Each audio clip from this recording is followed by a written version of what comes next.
Hey, well, welcome to the Jewish Road Podcast. My name is Matt, and I'm here with Ronnie Boy. Hey, I am back, and that's daddy to you. Back? Where'd you come back from?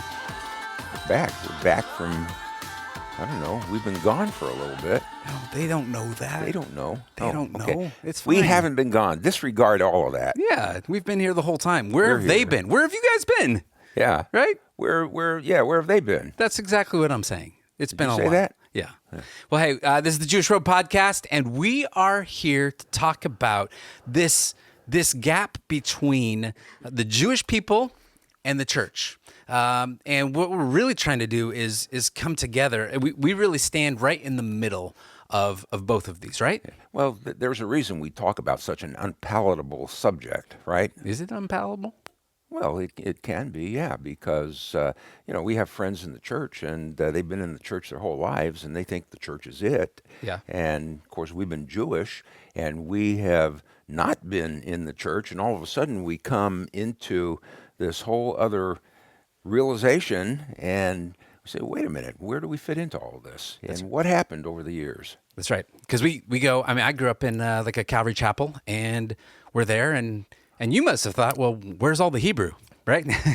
Yeah. Well, I grew up, I went to Hebrew school. I went to synagogue.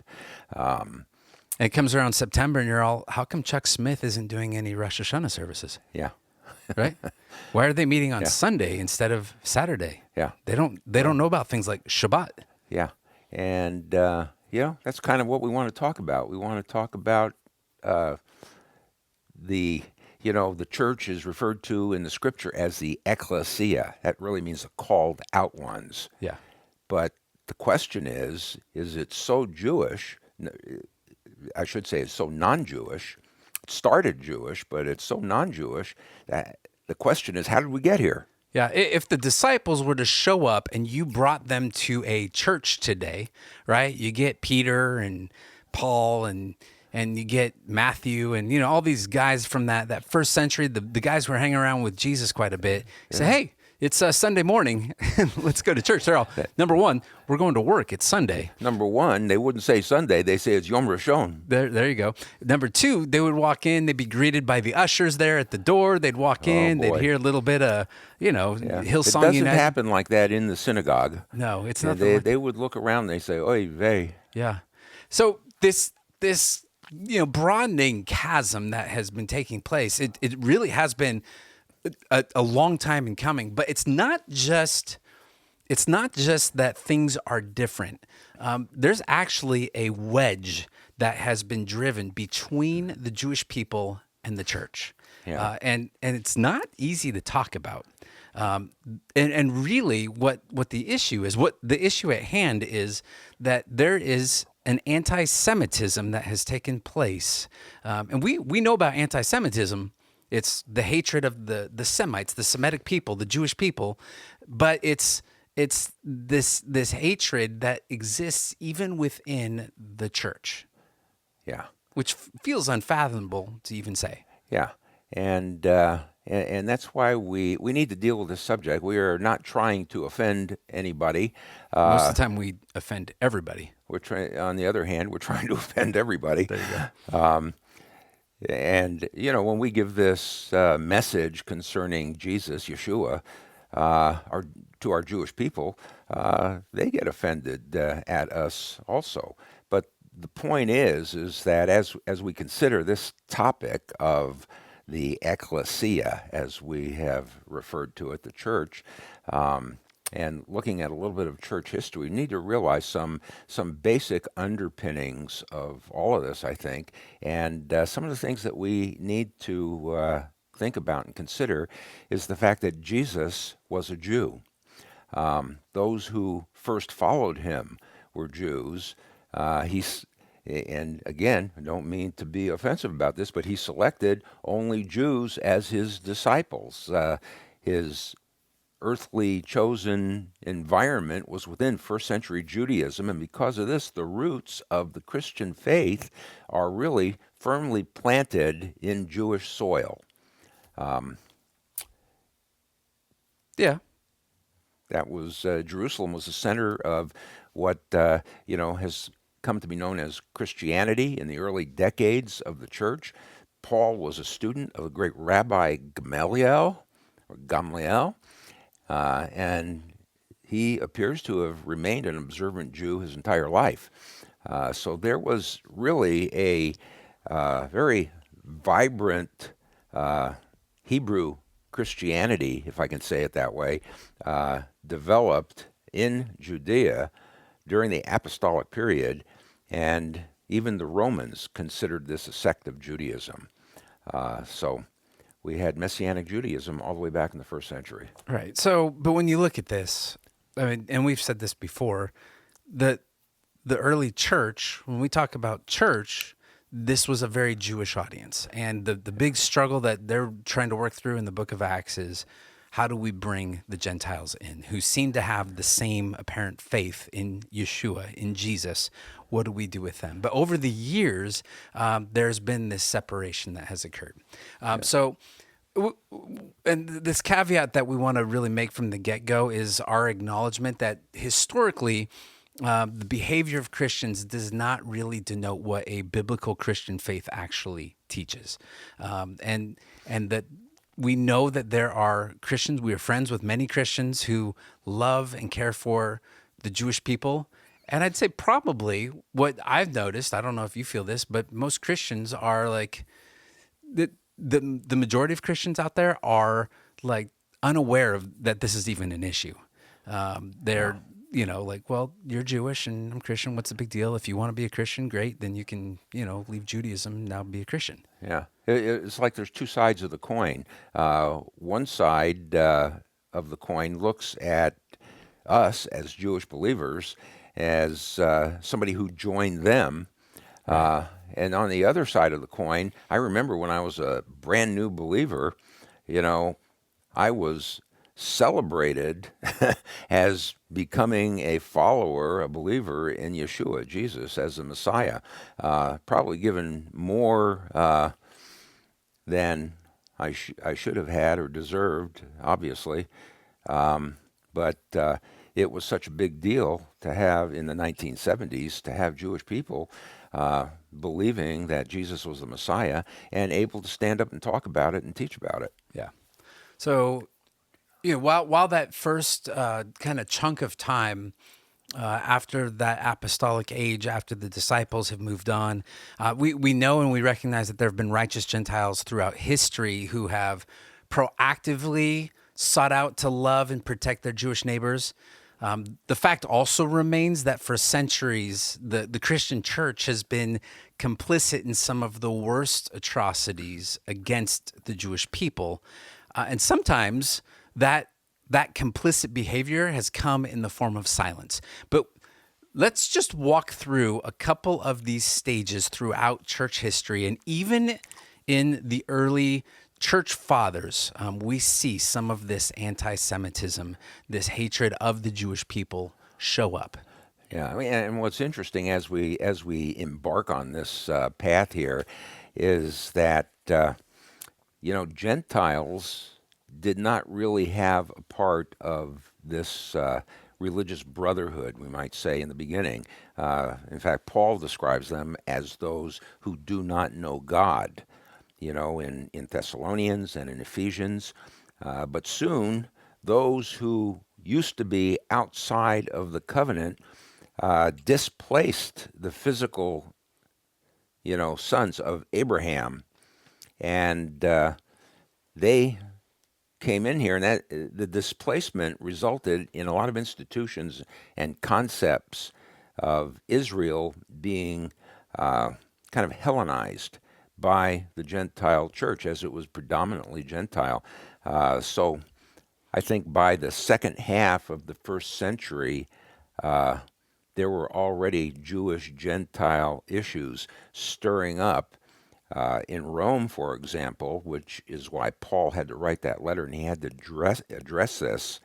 And by the second century, Jewish traditions and terminology were soon Hellenized, and anti-Judaism began to grow at that point. Now, and this is, maybe we should have started here, but we didn't, so it's too late for that. But the reason this is so important is I think, and I think you agree with me, is that a major obstacle or an objection to a Jewish person coming to faith, a major reason why Jewish people in general don't believe in Jesus. Now, there's a ton of different objections, ton of different reasons why they don't believe in Jesus, but I would say that it is because of the history of the church or a posture towards the Jewish people coming from the church that has been a major stumbling block for the Jewish people to coming to faith. Yeah, That's why this is important for us to have this conversation today. yeah, yeah. I would say over the centuries, that is a reality that Jewish people have had to deal with, and it has continued all the way up into our present day. And I would also say that I don't know if many Christians know that this history even exists. Yeah, Michael Brown, a great book if you want to read it, is "Our Hands Are Stained with Blood," yeah, and so I don't think some of the just the hit points that we're going to hit real quickly, and we'll put a blog post out there too that will maybe give you a little bit more in depth, but. We're just going to hit these to maybe just get you thinking and stir some things. But these pieces show up in history all throughout, and they really lead to us where we are today. So enough. That was a long preamble. Let's hit the early church. What's going on in the early church? Some of the church fathers and their posture towards the Jewish people. well, I mean, early on, about I'd say 160 A.D., you have the dialogue with Trypho, a Jew, where Justin Martyr emphasizes that what was of old and had belonged to Israel was now the property of Christians. Yeah.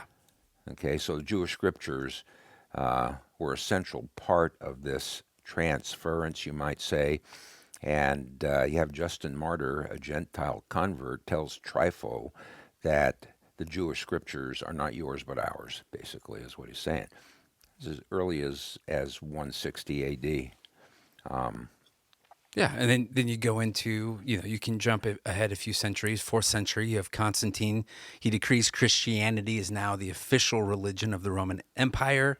Hmm. This newfound status grants Christians a certain level of power and privilege, and they would use this to persecute anybody who did not share their faith. So even simple things like Jews being banned from holding public office, synagogues are destroyed, and now they are forced to convert to Christianity or die. Yeah, well, part of the Council of Nicaea, which met in 325, there was a decree that you may now build churches, but you may not build synagogues. Yeah. The Jewish people were not permitted to dwell in Jerusalem or to seek converts. It was considered a criminal offense to convert to Judaism, Yeah. and so you had a lot of this, bad blood getting created here. And even Ambrose, who was the bishop of Milan, praised the burning of a synagogue as an act that was pleasing to God. That was something that was written about by Marvin Wilson in his book, Our Father Abraham, which is a really good read also. Yeah. So what like even early on, what causes this anti-Semitism? The main thing that really gets things started is the Jews were accused of deicide, the murder of God. What does that mean, and why is that important? Yeah. Well, I remember a young kid even trying to make my way home from grade school, being followed and tracked down by other kids in the neighborhood.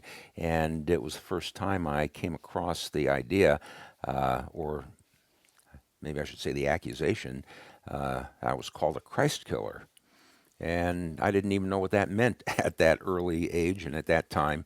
But it is the accusation that the Jews are the ones who killed Christ, and responsible for the death of Jesus. Never mind the fact that the scriptures all throughout the Tanakh, the Old Testament, talked about the fact that the Messiah would come and that he would suffer and he would die for the sins of Israel, and not only Israel, but the whole world. Yeah, and you can see where this is really the birthplace of replacement theology. The belief, and we've talked about this, that when the Jews rejected Jesus as their Messiah, then they forfeited their status as God's chosen people. And so these early church fathers that show up, they use replacement theology to justify their mistreatment of the Jewish people. And they're saying the Jews rejected Jesus, so they're no longer God's people. Christians are now the new Israel. And this would lay the groundwork for years and centuries of anti-Semitism. Yeah, this was a teaching of the church fathers that there was Jewish collective guilt, and it was a perpetual curse of God. Yeah. Yeah. Do you want to stick around there, or do you want to move over? I was thinking next one I have is the Crusades. Or did you have more you wanted to fill in there? Well, I'm No, sure you have more. no, you wanna that's fill okay. in. There's so much Yeah. in here. I mean, there are things that we could talk about by fellows who have written, and I like the fact that others have written this. This is not coming from us. This is coming from people like Malcolm Hay, who I believe was Catholic. He wrote a book in 1981 called "The Roots of Christian Anti-Semitism." So it's not coming. It's not something that's just coming from us. It's coming from Gentiles who recognize this and have written about it. Edward Flannery also, I think he was a priest, a Catholic priest, and he wrote The Anguish of the Jews. And, just to say that, we have documentation from the Middle Ages that, we have people like Edward Flannery saying that while liberating the Holy Land from the Muslims and the infidels during the Crusades, they realized that there were Jewish infidels right under their, noses, Yeah. and so they turned on them. That was about 1096 A.D. Yeah. So right there during that Crusades, you have even just the year before that, 1095, Pope Urban II, he calls for the First Crusade. His stated goal is to recapture Jerusalem for Muslim control. But however, the Crusades were more about plunder and pillage than it being a religious, pious act. But during the Crusades, tens of thousands of Jews were killed, or they were forced to convert to Christianity and accept Jesus during the Crusades. Homes and synagogues were destroyed.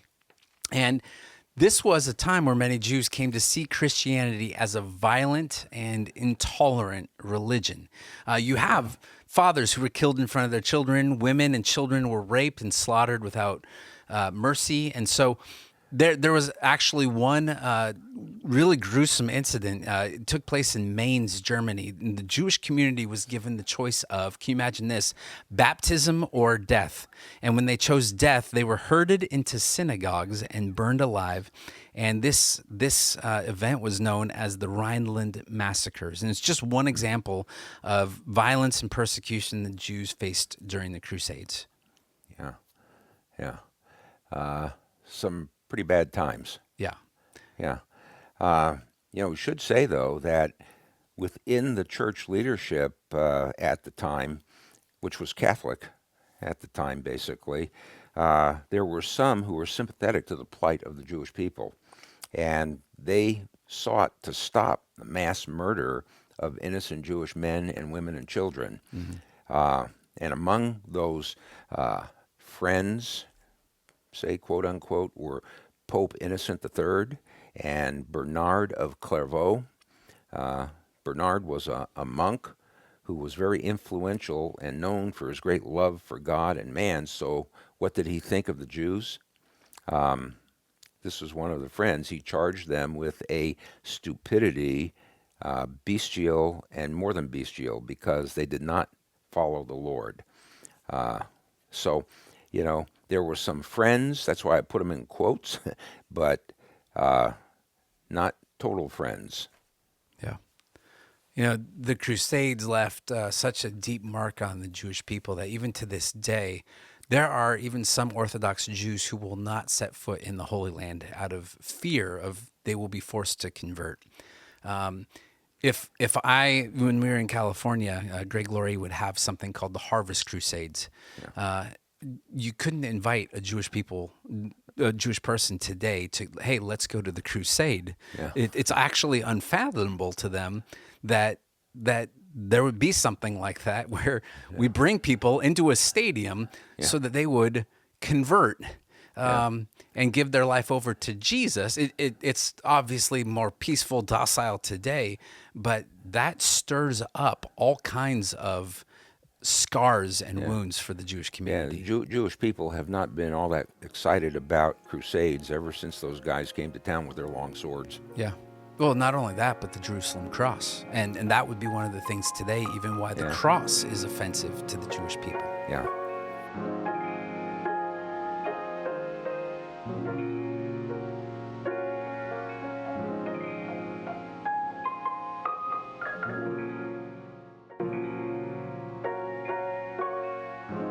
All right, well, let's take a look at Martin Luther. Now, Martin Luther deserves a chapter of his own in Jewish history. He's a renowned theologian responsible for the Great Reformation of the 16th century. And in the beginning, things between Martin Luther and the Jewish people were not all that bad, right? No, not at all. In fact, we find Luther to be very favorable toward the Jewish people. Writing in his book that Jesus Christ was born a Jew, he writes how the Catholic Church had treated the Jews so poorly. And in his writing, he says, if the apostles, who also were Jews, had dealt with us Gentiles as we Gentiles deal with the Jews, there would never have been a Christian among the Gentiles. We, in our turn, ought to treat the Jews in a brotherly manner in order that we might convert some of them. We are but Gentiles, while the Jews are of the lineage of Christ. We are aliens and in-laws. They are blood relatives, cousins, and brothers of our Lord. End quote. Wow. That's great. That's a great apologetic. That would be fantastic if everybody would just do that today. That's right. We wouldn't have this problem. So he nails it there. And then he gets towards the end of his life and frustration is built up. About 20 years later. 20 years later, this is about what, 3-4 years before he About dies? 3 years before he dies. And now things have switched a little bit. Yeah, he's in poor health. Yeah. I don't know if something affected his mind or he's just frustrated or a combination of both. Yeah. But he obviously had not had the success that he hoped for in quote unquote converting the Jews. Right. You know, we say that's his language. Our understanding is that as Jewish people, we don't convert, meaning we don't stop being who we are. We convert, we turn from our sin, but we're still Jewish. But he is now responding in a completely different way. Yeah, he puts out a book called On the Jews and Their Lies. And he calls for, in this book, the persecution of the Jews. He argues that synagogues should be burned down. He says homes should be destroyed. He says the Jews should be banned from public office. There's a quote from the book. It says, "We are at fault in not slaying them. I would not hesitate to exterminate them like mad dogs, for I am certain that they cannot be otherwise than damned. They are devils, damnable, and the synagogue of Satan." Yeah. A lot's changed in 20 years. Yeah. And, all of that was the direct result of a false theology that helped fuel the fire of deadly actions that the Nazis and Hitler were obviously not true Christians. However, it was centuries of Christian anti-Semitism in Europe that helped make the Holocaust. Yeah. Another part of his book, he says, if they could kill us all, they would gladly do so, talking about the Jews. Let me give you my advice. First, set fire to their synagogues or schools or banish them from the country. Their possessions and money must be taken from them. And if this does not help, we must drive them out like mad dogs. And so this goes over. And though he never did that, I believe that Hitler picked up where Luther left off. If I'm even like, even as I read that line, I'm Hmm. thinking about walking through the Holocaust Memorial at Yad Vashem. You see the piles Oh of the gosh, shoes, you see yeah. the jewelry, you see all of this Oh, stuff, it's the gut piling, wrenching. right, piling the Jews into the synagogues and locking the doors and burning them down. Yeah, Hitler's picking up on that, and despite the good that comes from the Reformation, the emphasis on personal faith, Bible study, it also unleashes this dark side of Christian hatred that would really have devastating consequences for the Jewish people. yeah. Well, and we can go back and we can document these things as well. For example, in 1941, there was a Nazi leader named Julius Streicher. I don't know if any of you folks have heard of that name. He was one of Hitler's top henchmen, and he was the publisher of the anti Semitic Der Stürmer, which adopted the same language when he recommended the extermination of that people whose father is the devil. Um, and it was interesting that during the Nuremberg trials, Streicher was asked if there were any other publications in Germany that treated the Jewish question in an anti Semitic way. And this is what he said, Hmm. quote, Dr. Martin Luther would very probably sit in my place in the defendant's dock today if this book had been taken into consideration by the prosecution. Whoa. In the book, The Jews and Their Lies, Dr. Martin Luther writes that the Jews are a serpent's brood and one should burn down their synagogues and destroy them. Wow. That was cited in Michael Brown's book, Revolution in the Church, It's in, challenging the religious system with a call for radical change. yeah, Yeah, it's amazing. It's interesting because you and I, we look at the evil of the Nazis, we think that there's no way that these folks were true Christians. But the sad reality is that many of them saw themselves as doing God's work, that they were simply just following in the footsteps of Martin Luther and Christian leaders calling for the extermination of the Jews. The Nazis were simply those who took those words and put them into action. And so, in the mind of the Jewish people, even today, Christianity equals Nazis. They would see yeah, the Nazis as those who went to church on Sunday morning and then went to and showed up at the concentration camps on Monday. yeah, yeah. I remember. I don't know how accurate this is, but I would think it is probably pretty accurate in Spielberg's movie on the Schindler's List. Holocaust. What was the name of it? Schindler's List. Yeah, Schindler's List. That down in the concentration camps were all of the Jewish people down there and others. And up on the hill, there was a house during Christmas where the Nazis were celebrating with a Christmas tree and singing the Christmas carols and all of Huh. that. And what else would the Jewish people think of what was taking place during that time? And yet, God had his witnesses in the camp as well, uh, those like Corrie ten Boom That's and right. her family, and Dietrich Bonhoeffer. And so, uh, you know, there were a number of Jews who actually came to faith in those concentration camps, but it doesn't balance out the tremendous loss that took place. Yeah. Well, in the aftermath of the Holocaust, you have many Jewish people, they come to see Christianity overall as a dangerous and hateful religion. You can see why if this is what you're going through, if this is your firsthand experience. And really, the Jewish mindset is you're never safe. After the Holocaust and the emergence of the nation of Israel, there was a mass exodus of Jews from Europe to the Holy Land. And Israel would always be the only place, and still today, the only place where they would ever feel truly safe. But the Holocaust is a reminder for us that words matter. When we use our words to demonize and dehumanize others, that we can create an environment where violence and hatred can flourish. Yeah, and it's interesting that things toward the end of the 20th century, there were those who stood up and wrote, and I'm even surprised that some of them came out of the Catholic Church. Like, for example, I already mentioned Father Edward Flannery, who was a respected historian, and he was an opponent of anti Semitism. He wrote in 1985 in his book, the anguish of the Jews. Listen to this. This is a great quote.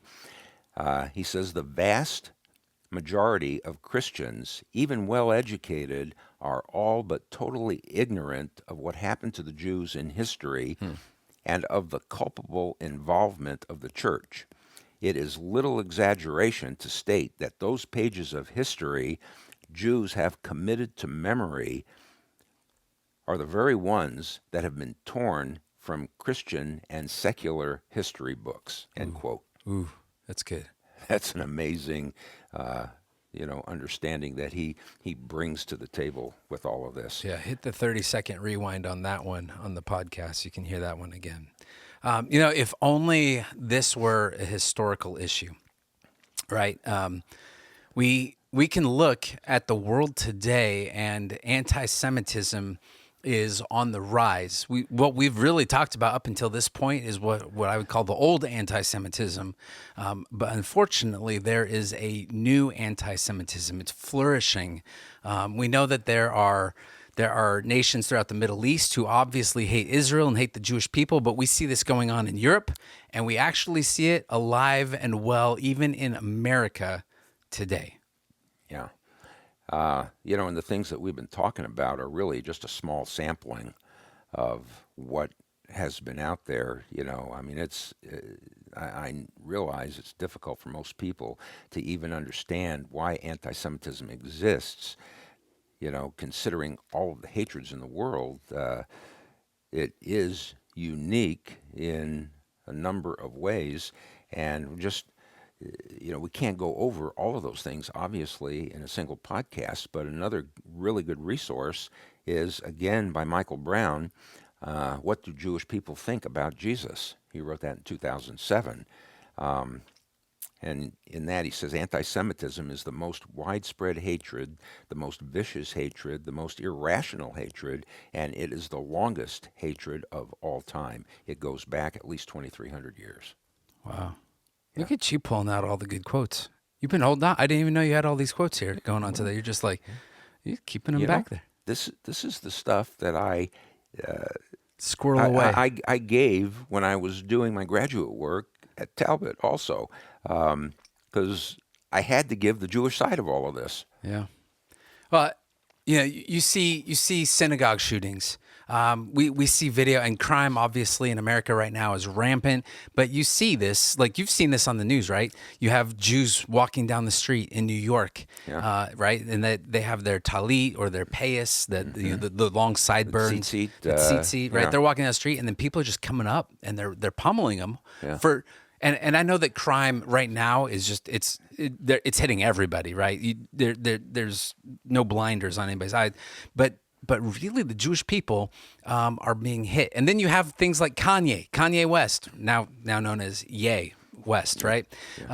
Who says he's a Christian, loves Jesus, and there's some things half of his mouth is saying it's like, wow, look at this guy, and then the other half, then he goes on this rampage and he's talking about how the Jews are the problem for everything, and these are always the things that come out, right? It's the same rhetoric that has been used against the Jewish people for centuries. Sometimes it's disguised as a criticism of Israel, but make no mistake, it's all a hatred against the Jews. It's all rooted in hate. And if go ahead. Well, we've been talking about, classic or historical anti-Semitism is Right. what we've been talking about, and trying to bring it up into a current. We have a new anti-Semitism that was, in the mid-'60s up to today, and then an eschatological anti-Semitism from today to the second coming. Yeah. And this is what what we can't get it all in, but just to encapsulate, the new anti-Semitism, people thought after World War II that it went away, but it only went dormant for about 20 years, from about 1945 to about 1965. And it actually morphed into a new anti-Semitism that takes us from the mid-'60s up to where we are today. And the shift in the mid-'60s was when this guy named Arafat began a process of turning Jews from persecuted to persecutors. That's right. And so we had new borders, that were not contained to Europe, new methodology, new source. And then we have eschatological anti-Semitism from today to the second coming. Yeah. It influences even just how we live today. It influences how we do what we do. Like, you used to go to New York every single year, go out there, reach out to the Jewish people out there on the streets. And that's still our heart. We still want to be able to do that. But there's such a violence and a crime, but even against the Jewish people there, that it's curtailed some of that. We've talked about, do we want to, like, we even talked about, like, should we get some merch, some merchandise here for the Jewish Road? Get like a shirt or a hat. We're thinking, like, well, number one, nobody would buy it except for, us and maybe our kids if we force them to wear it. But we also thought, like, I don't want to be a target. I don't want to go out there and, you wear a hat on there that says, "Hey, we're Jewish." Yeah. It makes you a target. We don't want to. Well, I remember just a couple of years ago, I was back in New York. I was in Brooklyn, and we had a big rally right there on the Brooklyn Bridge. And we had shirts that said, "Stop the hatred," and "Stop the anti-Semitism." That was just a few years ago. We could do that then, but I don't know if we would be, as safe doing that today.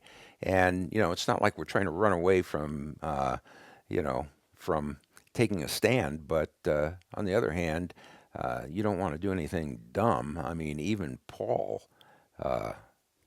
used the resources that he had to get himself out of the direct line of fire. Yeah.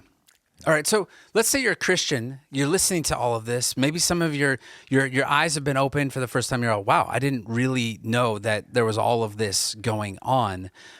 What can Christians, what can the church do today to help repair some of this rupture and really make that first steps towards the Jewish people to help remove that obstacle of hatred so that the Jewish people might come to faith in Jesus? Yeah, well, I think that one of the keys is for Christians to really have a solid understanding of Israel in the plan of God. Yeah. It's just a necessary component because God is not finished with Israel. This has been a fallacy within a large part of the church for centuries, that God has finished with Israel and now that the church is the new Israel. And yet, nothing could be farther from the truth. And as we see things ramping up in these days currently, to where we are heading toward a one world government, a one world system. Listen, when this fellow, and the Jewish people are looking for a Messiah, right? Yep. They're looking for somebody to solve the problems, and they're going to be looking for somebody even more so to solve the problems as the world's intentions intensify against Israel and against the Jewish people. And there's going to be a person who's going to rise up. The Bible calls him the Antichrist. But Israel is going to see him as a Messiah. And this is not somebody who's going to rule a nation, but he's going to rule the world. And that's what they're heading toward, is a one world government, a one world economic system. We can see, the beginnings of this as we're having a run up toward this kind of thing right now, with the decline of the United States as a superpower, with the World Economic Forum wanting to put in place a digital currency with ESG. They'll be able to track your social life and spending, all of these things. So I think a major thing is to not be fooled by these things that are taking place in the world now, and to stand for the Lord and to stand for His people that we have from the beginning been sharing concerning, that the first believers were Jewish, Jesus was Jewish, these are His brethren, standing with them. That is an important facet of being a friend to Israel and to the Jewish people. And, sometimes, people look at our actions and how we live and what we do more than listening to our words. Boy, you almost got wound up. Yeah, I saw you going down. You're Yeah, like, just, well, man, you could see all you wanted to I do. cut it short. Yeah, you did. That if you only knew, friends, the self-control that he just put on, because he just desperately wants to talk about the end of the world. It's what he. Well, we didn't even get into eschatological anti-Semitism. I know. Boy, you could do a whole podcast, not just a podcast episode, a whole separate podcast. I'll just put you in a room with a microphone and a small candle light and some bagels, and I'll check on you every week and see how you're doing, but you'll still be talking about it. That sounds like a deal. Yeah, it's so good. So here's where I'll land it is I heard you say to stand up for the Jewish people, and I would also say to stand with the Jewish people. Reject anti-Semitism within our own ranks. Build relationships of trust and respect with Jewish friends and neighbors. This is not an overnight thing. It's essential, though, if we're going to have any hope of sharing the gospel with them. Make an effort to restore the Jewishness of the gospel and the Jewishness of Jesus, not just for the Jewish people themselves, but even for the enrichment of your faith. And then be ready to talk about some of these difficult issues raised by the Holocaust and other dark episodes in Christian history as they relate to Jewish history. Yeah, and that's one of the things that you said, putting it in a context. And I've said it before, but one of the major issues before I even seriously considered Jesus as the Messiah was the fact that prior to that time, I really did not have access to the Jewish Jesus. Yeah. And that is an important facet, I think, for Christians to be able to relate and give to the Jewish people access to their Jewish Messiah. Yeah. And really the only access they might have is through a Christian, through a believer, right? Yeah. Okay. So take them down that Jewish road. Hey, there you go. That is a great place for us to stop and end. You know what? We're going to talk about this more, though, and not just us, but we have a very special friend, and we're calling him out right now, Olivier Melnick, way down there in the South, Texas. We're going to get him on. He is an expert in this area, has written, done conferences, all kinds of stuff. Olivier, we're coming for you. We're coming after you, Olivier. That's right. We're going to get you on the podcast, and you will love him. He has a French accent because he's from France. So we'll also provide translation services. I'm just kidding. He's wonderful. You'll be able to hear the whole thing. So we'll do that, and we'll talk more about this. But in the meantime, check out, we're going to be posting a blog that goes along with this where we'll give you a little bit more deep dive and more information, some links and resources on all of that. But thank you for listening, and until next time, Sha'alu Shalom Yerushalayim. That means pray for the peace of Jerusalem. There you go. Shalom.